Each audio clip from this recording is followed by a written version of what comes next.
What's up guys, welcome back. It is Super Bowl weekend. We try our hardest to reply to all of the questions we get on our videos, and we had a particularly good question in the last video. It was from Rosario Mata, and it was, what food should I be eating to burn fat, and what food should I be eating to build muscle, and also what exercises should I be doing to achieve both of the above? Let's do it. So let's take it back to last week. We're talking about losing fat. So let's talk about foods to eat to help you lose fat. Well, we know calories are important. We have to be expending more energy than we are consuming via eating food or eating less food and doing exercise. What is the hardest part of dieting?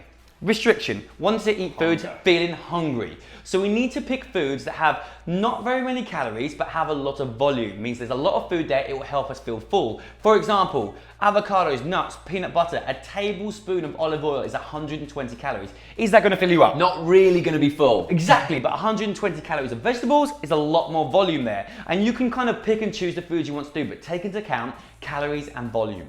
Exactly that, and one other thing to take into account as well is nutrient value. You want to make sure, obviously vegetables are a fantastic choice because you've got tons of nutrients and you're also going to keep the calories down. Another option, as long as it's not really sweet or toffee based, popcorn is great. It's really voluminous and the calories are going to be low, but yes, you are going to be losing some nutrients, so it's a little bit of a playoff, so just consider all the bases. Okay, so exercise and training for fat loss, not much really needs to change. Remember, what builds the muscle helps keep the muscle. Muscle's really important. It's metabolically active, means it uses calories, it makes you feel strong, and it makes you look good. So you want to keep as much muscle as possible, so still keep lifting your heavy weights. Yes, there is an assumption that when it comes to fat burning, you basically have to jump on the treadmill, run as fast as you can, get really lightweight, lift it as fast as you can. You don't need to do that. You don't always have to spike your heart rate through the roof to be burning fat. If you've got a decent amount of muscle anyway, you're going to be burning tons of calories. So feel free to use cardio, things like HIIT training and that, but don't feel like you have to throw it all in at the start. Remember, fat loss is not linear. It will peak and trough, you'll have sticking points. So use your cardio to kind of burn an extra few calories and keep your weight loss moving. Surprise, surprise, foods to eat for building muscle is pretty much the complete opposite advice, bearing in mind a few different things that we need to consider. Yes, rule 101, to build muscle, you need to be in a calorie surplus, which basically means you're taking in more energy than you are expending. As simple as that. But that doesn't mean, all right bro, let's go ham, bulk in, season, eat everything. No, if you eat too many calories, you're just gonna gain a load of mass, but you're gonna also gain a hell of a lot of fat. So being in a slight calorie surplus is fantastic. Don't go too crazy because we don't want any big old bulking season. Yeah, 2 points. One, bulking is a bit of a mind game. People are like, oh, I want to get bigger, but I don't want to get too much fat. So the faster you start slamming on fat, the sooner you have to diet again, the sooner you become uncomfortable and conscious in your body and you have to revert to dieting again. And when you're dieting, unless you're very new to lifting, you are not going to be building muscle.